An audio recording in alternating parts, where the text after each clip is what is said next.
Hello बच्चों। तो बेटा आज हम जो कर रहे हैं वो है हमारा अनौपचारिक पत्र। ठीक है, अनौपचारिक पत्र में हम लिखने वाले हैं अपने पिताजी को पत्र। ठीक, पिताजी को पत्र हम क्यों लिखेंगे? उनसे रुपए मंगवाने के लिए। पिताजी को पत्र हम क्यों लिख रहे हैं? उनसे रुपए मंगवाने के लिए। ठीक है, तो इसके पहले मैं आपको बता चुकी हूँ, लेकिन फिर से मैं आपको एक बार और बताना चाहूंगी कि ये जो पत्र है अनौपचारिक पत्र जब हम लिखते हैं तब इसमें क्या क्या चीजें ध्यान देने योग्य होती है। सबसे पहले आप जहाँ रहते हैं वहां का पता होता है राइट साइड में, उसके नीचे फिर आप दिनांक डालते हैं आप आज की। उसके बाद फिर आप अपने पिताजी को संबोधित करते हैं, फिर उसके बाद उनको आप विश करते हैं। ठीक है, उसके बाद आप पत्र लिखना चालू करते हैं। पत्र लिखना चालू करने के बाद आप जब पत्र पूरा खत्म कर लेते हैं तब नीचे आप ये बताते हैं कि आप कौन है। ठीक है, आपका नाम। ठीक, अच्छा, अब ये तो हुआ आपका प्रारूप। दूसरी चीज आपको पत्र लिखते समय ये ध्यान देनी है कि पत्र की भाषा जो हो एकदम सरल हो, स्पष्ट हो, है ना। आप इसमें छोटे छोटे सरल वाक्यों का प्रयोग करें और कम से कम शब्दों में कोशिश करें अपनी बात लिख दें और सिर्फ मुख्य बातें लिखें। इसमें वो सारी बातें, चूंकि अभी आप ये जो लिख रहे हैं ये आप सीखने के लिए लिख रहे हैं। ठीक है, तो इसमें आपको वो सारी बातें नहीं लिखनी है, अपनी पर्सनल बातें इसमें आपको नहीं लिखनी है।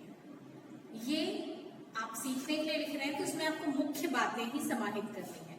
जो आपका मुख्य विषय है या हमारा जो मुख्य उद्देश्य जिन शब्दों से पूरा होता है वही शब्द हमको इसमें इस्तेमाल करने हैं, है ना। तो आसानी से एक बार में समझ आ जाए ऐसी चीजें हमको करनी है। समझ आते हैं आपको?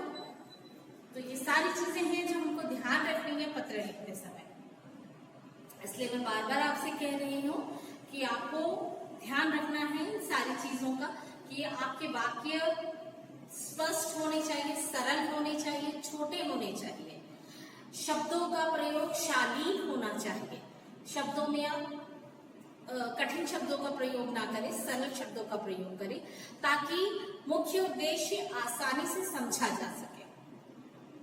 ठीक है, इस तरीके से पत्र लिखते समय इन सारी बातों का ध्यान रखा जाता है।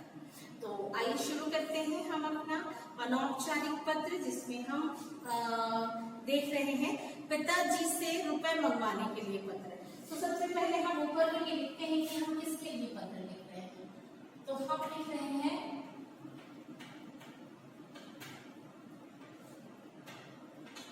पिताजी से रुपए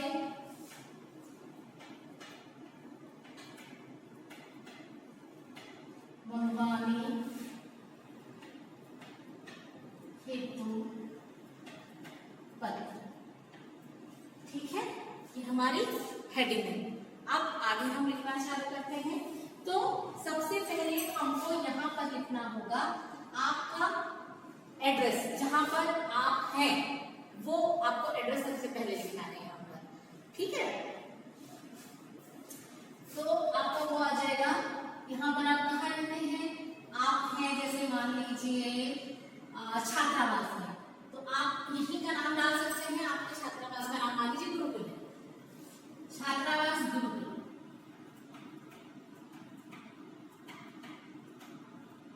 छात्रावास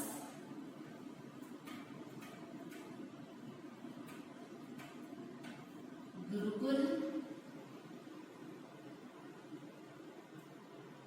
जांजगीर चांपा।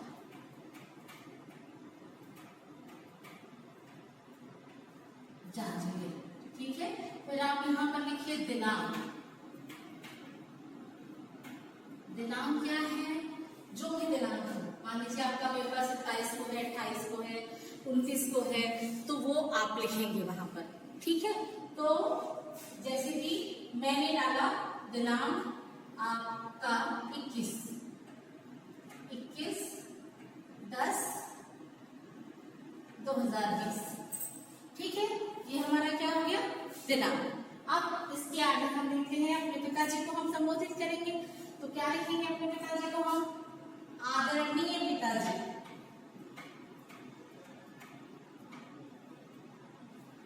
आदरणीय पिताजी, ठीक है। फिर उसके बाद हम क्या करेंगे, क्या लिखते हैं उनको हम उनका कैसा अभिवादन करते हैं? चरण स्पर्श करते हैं, तो क्या लिखेंगे? सादर चरण स्पर्श। क्या लिखेंगे उनको? सादर चरण स्पर्श, ठीक है। क्योंकि हम अपने पिताजी को क्या करते हैं? पैर छूते हैं ना उनके, तो इसलिए हम क्या लिखेंगे? सादर चरण स्पर्श। उसके बाद आगे हम पत्र लिखना चालू करते हैं। तब हम अपना पत्र स्टार्ट करेंगे, तो हम क्या लिखेंगे? आपके द्वारा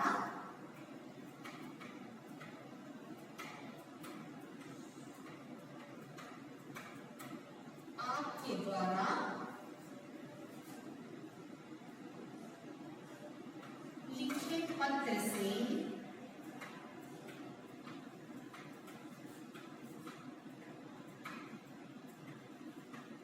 परिवार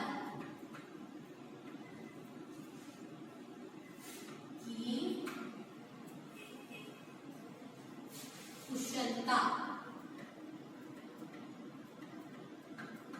कुशलता जानकर खुशी हुई।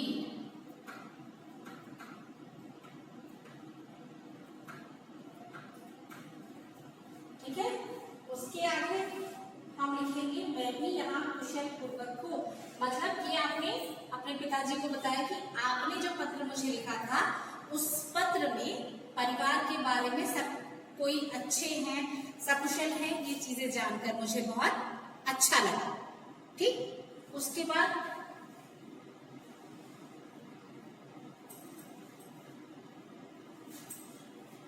चूंकि इसके आगे अभी आपको उसमें नहीं दिख रहा है, इसीलिए बस फिलहाल मैंने इतना ही लिखा है। इसके आगे वाला जो रहेगा मैं वो डिलीट कर रही हूँ। ठीक है। फिर उसके आगे फिर कंटिन्यू लिखते हैं। खुशी हुई। फिर आगे हम लिखेंगे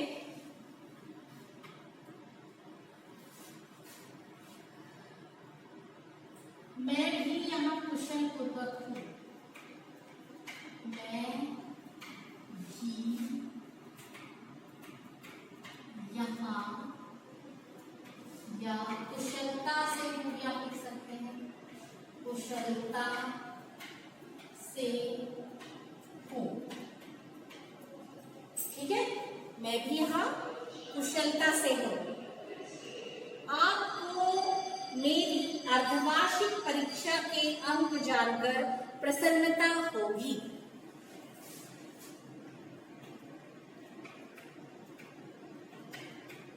आपको मेरी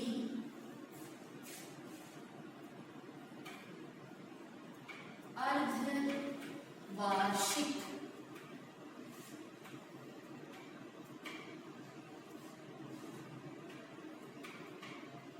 परीक्षा के अंक जानकर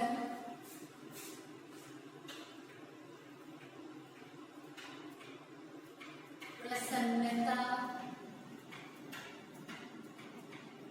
होगी कि मैंने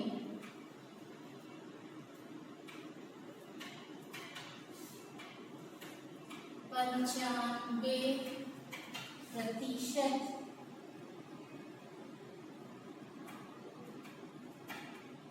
अंक कक्षा में प्राप्त किए हैं। कितने अंक मिले हैं आपको? 95%। कितने अंक मिले हैं आपको? 95% अंक आपको किसमें मिले हैं? कक्षा में मिले हैं। मुझे कुछ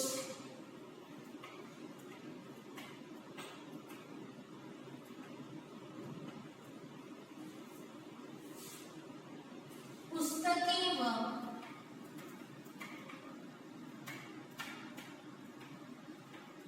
सामान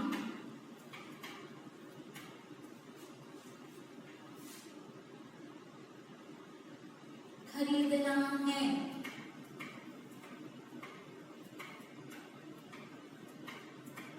सामान खरीदना है, इसलिए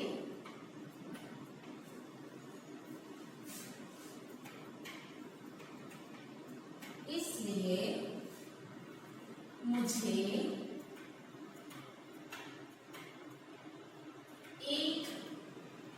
1,000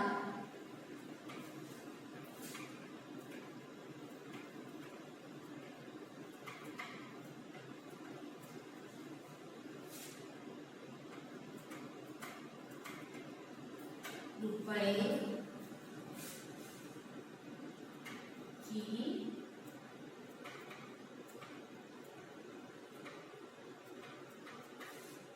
आवश्यकता है। आप शीघ्र ही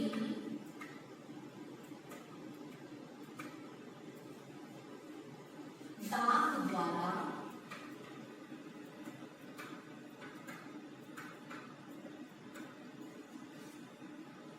रुपए भिजवा दीजिए।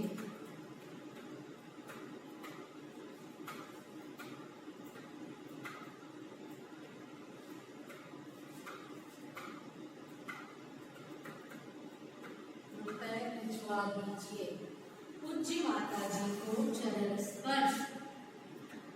पूज्य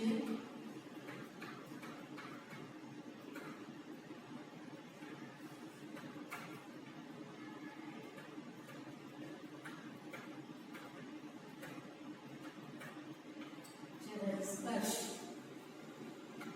अब चूंकि यहाँ पर हमारा कार्य पूरा हो चुका है, हमने अपने पिताजी को खुशखबरी भी दे दी, हमने अपने पिताजी को ये भी बता दिया कि हम यहाँ सुरक्षित हैं, साथ ही साथ हमको क्या चीज की आवश्यकता है वो भी हमने बता दिया।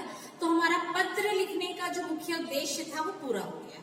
ठीक है, तो जैसे ही हमारा पत्र लिखने का उद्देश्य पूरा होता है, अब हमको क्या करना है, बस हमको ये करना है, वहां नीचे में अक्सर हमारा जो उद्देश्य पूरा हो गया, हम यहाँ क्या लिखेंगे, आपका आज्ञाकारी पुत्र और पुत्री, और फिर उसके बाद आपका नाम।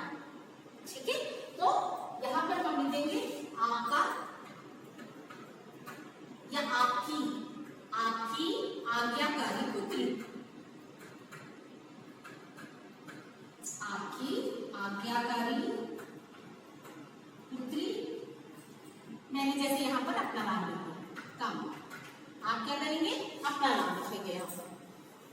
ठीक है, लड़के पुत्र लिखेंगे और लड़कियां क्या लिखेंगी, पुत्री। ठीक है, तो इस तरीके से आपका ये पत्र पूरा होता है। आपने देखा इस पत्र में हमने मुख्य बातें ही लिखी है। सबसे पहले हमने पिताजी के पत्र का जिक्र किया जो उन्होंने पहले लिखा था, है ना, कि उससे हमको खुशी हुई। क्या खुशी हुई कि परिवार के लोगों के बारे में हमने जाना, ये हमारे लिए बहुत ज्यादा खुशी की बात है। उसके बाद हमने अपनी कुशलता के बारे में बताया, क्योंकि ये बात एकदम सही है कि माता पिता को किस बात की चिंता होती है, सिर्फ इसी बात की कि उनका बच्चा उनसे दूर कैसे ठीक तो है ना, उसको कोई परेशानी तो नहीं। ठीक है, तो आपने वो चीज पहले खत्म करी। फिर उसके बाद आपने ये बताया कि आपको अर्धवार्षिक परीक्षा, अब आप कहेंगे अर्धवार्षिक परीक्षा क्या होती है, टर्म 1 जो आपका भी होने वाला है, टर्म एग्जाम, इसे हिंदी में अर्धवार्षिक परीक्षा कहते हैं। ठीक है, तो क्योंकि आधे साल की परीक्षा खत्म हो जाती है यहाँ पर, या आधे साल जो पढ़ाई हुई होती है उसको सबको लेकर के परीक्षा की जाती है, इसलिए इसे अर्धवार्षिक परीक्षा कहते हैं। अर्ध यानी आधा, वार्षिक यानी वर्ष, परीक्षा यानी एग्जाम। ठीक, अर्धवार्षिक परीक्षा। तो ये आपकी परीक्षा खत्म हो गई है और इसका रिजल्ट भी आ गया है, और रिजल्ट आने के बाद आपको कितने मार्क्स आए हैं इसमें, 95% मार्क्स आपको मिले हैं इसमें। पूरी कक्षा में आपने कितना लिया, कितना स्कोर किया है, 95% आपने स्कोर किया। तो आपने वो चीज अपने पापा को बताई, तो पापा को बताई तो जाहिर सी बात है पापा बहुत खुश होंगे, है ना। फिर उसके बाद आपने क्या बताया उनको, आपने ये बताया कि पापा हम मुझे कुछ बुक्स खरीदनी है और मुझे कुछ कपड़े भी खरीदने हैं, है ना। तो उसके लिए कपड़े क्यों खरीदने होंगे, सीधी सी बात है। जैसे आपने भी देखा कि आपकी अभी जैसे हाफ ईयरली कंप्लीट हुई, अब इसके बाद क्या आने वाली है, ठंड का मौसम आने वाला है। तो उस ठंड के मौसम से बचने के लिए कुछ चीजें हमको खरीदनी पड़ती हैं, या और भी कोई सामान, जरूरी सामान होता है कई बार जो फट जाता है, खराब हो जाता है, तो उस कारण हमको अपने लिए नए कपड़े खरीदने पड़ते हैं। या यूं कहें कि जैसे अभी त्योहार भी आते हैं, इसके बाद हमारे जैसे अभी आने वाला है आपका दशहरा और उसके बाद आएगा दिवाली, तो इस तरीके से भी चीजें होती है। तो इस तरीके से किसी भी ऐसी चीज के लिए आपको कुछ कपड़े खरीदने हैं और आपको कुछ पुस्तकें भी खरीदनी है, ताकि आप और आगे की तैयारी अच्छे से कर सकें। तो उसके लिए आपने कहा पापा से कि मुझे 1000 रुपए चाहिए ताकि मैं अपनी जरूरत का सामान खरीद सकूं। और पापा को आपने ये भी बताया कि आप ये पैसे जितनी जल्द हो सके डाक से भेज दीजिए, पोस्ट ऑफिस डाक से भेज दीजिए। और फिर आपने लास्ट में ये पूछा कि माताजी कैसी है, माताजी को चरण स्पर्श। फिर आपने अपने बारे में फिर से बताया, अभिवादन किया पिताजी का, और पिताजी को ये बताया कि मैं आपकी आज्ञा का पालन करता हूँ, अर्थात मैं आपका आज्ञाकारी पुत्र हूँ या पुत्री हूँ। और फिर आपने अपना नाम लिखकर पत्र खत्म कर दिया।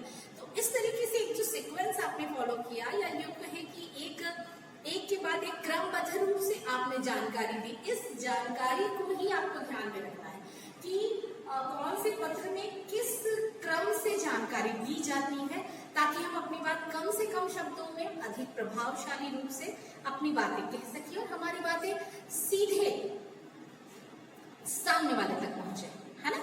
इस पत्र में आपने देखा कि आपने बहुत अच्छी तरीके से अपनी बातें अपने पिताजी से कह दी है और सारे आपने बिंदुओं का पालन किया है।